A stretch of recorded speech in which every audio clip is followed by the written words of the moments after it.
we've got a lot going on in the world. In fact, almost nothing that was true last week is still true. We're in a whole new universe, so that's kind of interesting. Yeah, it's getting a little. It's a little much, isn't it, guys? Are you sick of it? Yeah, I'm done. Yeah, I'm getting pretty done. Yeah, they say jump, and I say, how high are these people? They really want us jumping? That's good. I like that. That was good. That was good.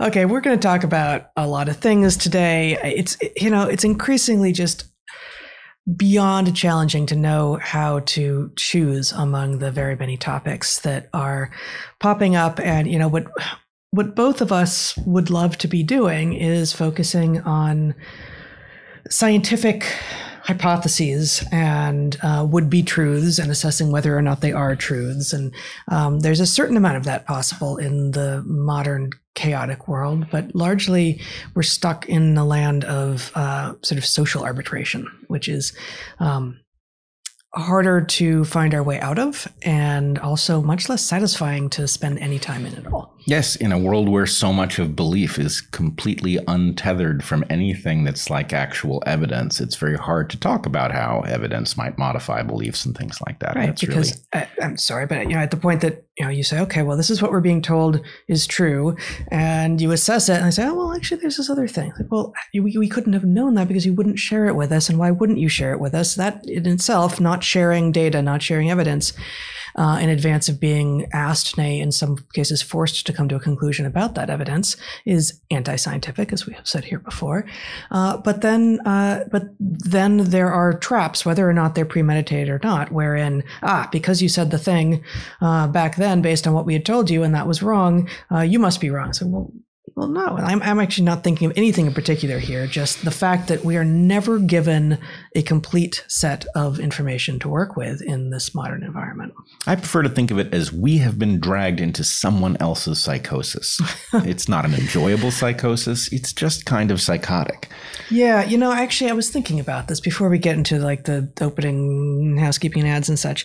There's this thing I used to say to you about we were unfortunate enough, as really everyone is at some point, to find ourselves in the company of people who we came to understand. I'm thinking of one person in particular, came to understand was a sociopath.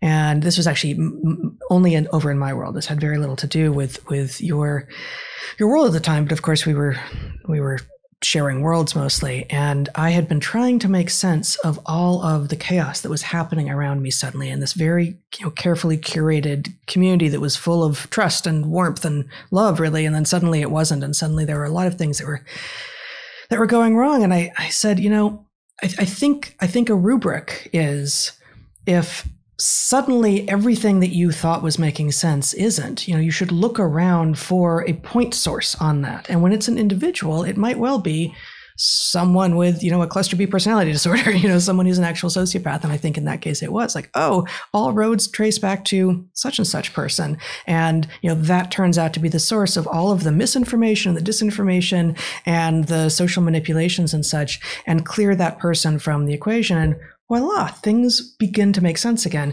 And you can't do that when the would-be sociopath or psychopath is in fact a society-wide disorder. So, look around, see if you can pinpoint a thing that is driving the chaos. That doesn't mean that you can just exclude it from your life the way you can to some degree when it's an individual human being. But I think there is an analogy to be made there. I will make one modification. Yeah. Cluster B personality disorder, or a perverse incentive big enough to create the same phenomenon.